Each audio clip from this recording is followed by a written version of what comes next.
Hi guys! KRC here for today's video. Samahan nyo naman kami dito sa Tongyan. Ayan, nagpunta kami dito. So, eat all you can po siya.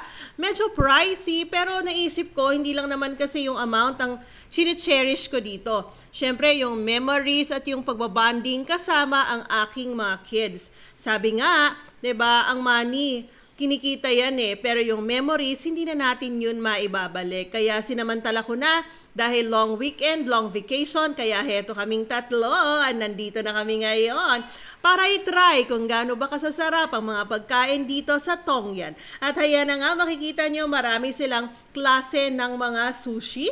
At in fairness, lahat sila ay masarap. May tempura din, shrimp, at saka po yung veggies, kaya lang hindi na siya ganun kalutong. Samahan din natin ang chow pad. At assorted na mga meals. Ayan, may pansit canton, meron silang mixed vegetable, meron ding chicken general na masarap naman in fairness, at ang kanilang sweet and sour pork. Ayan, di ba? Sa mata pa lang, sa pagtingin pa lang, busog ka na. At eto, meron nga silang mga iba't ibang noodles sa panglagay sa kanilang hot pot. Pwede ka rin naman gumawa ng sarili mong soup. Pwede kang magsinigang, magnilaga.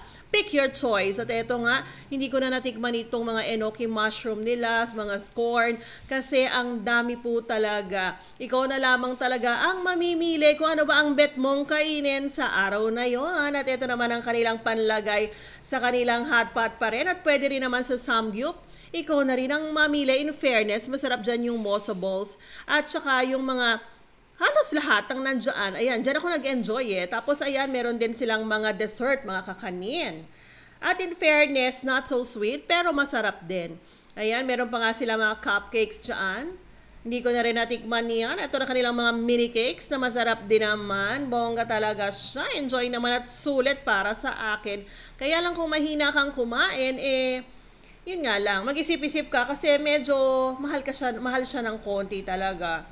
Kaya dapat pag pumunta ka dyan, sulitin mo at tikman lahat. Kaya lang sa unang pagpunta, syempre hindi dahil kasi excited pa tayo. Ayan, gusto ko yung halaan.